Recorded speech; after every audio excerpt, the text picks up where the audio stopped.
Ayan. Hello guys. Ayan. So, ako po ulit si Vincenz.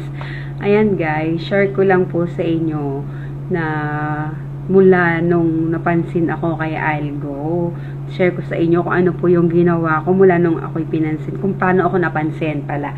So, mali ang aking grammar. I'm sorry for that. So, share ko lang po sa inyo kung paano ako napansin ni Algo. Ayan guys. So, sa mga katulad ko na nag-uumpisa pa lang sa pagiging content creators, ayan. So, it's just a few days pa lang since na napansin ako ni Algo. Ayan po guys. So, ano nga ba ang ginawa ko para ako ay mapansin ni Algo? Ayan. So, without further ado, let's break the ice and keep on learning. Ayan. So, ayan po guys. Alam nyo, iilang araw pa lang mula nung ako'y napansin ni Algo. Ano po? So, nakita nyo naman kung gaano na naging kalaki yung aking views ng ilang araw pa lang niya akong napansin. Ayan. So, ano nga ba yung aking ginawa? Guys, eto, lagi na lang natin tong naririnig sa mga ibang content creators na dumadaan sa ating mga newsfeed, sa ating mga wall. Ayan. So, nung una, katulad nung iba, hindi ko rin po ito pinapansin. Ayan. To be honest, hindi ko po din agad pinapansin yung mga sinasabi nila na yung proper engagement, na ganyan-ganyan, na dapat panoodin po natin yung mga video. Pero guys, ginawa ko po yun.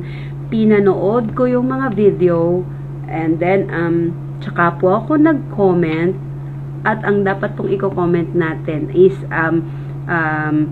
related doon sa mga post na videos nila or pictures nila. And nila-like ko po yun. Ayan.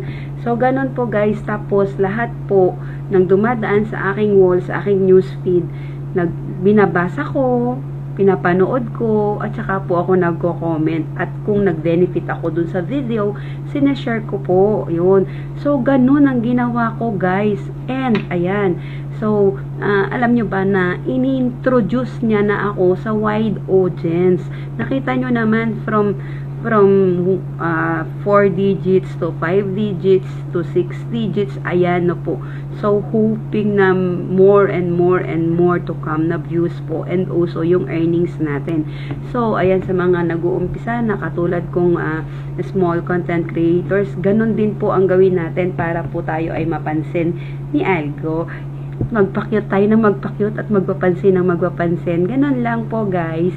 So ayan, kung nag-benefit po kayo sa video ko na ito, pa-heart, comment, at share nyo po ito. Maraming salamat po. Ako po si Vincenz. To God be all the glory.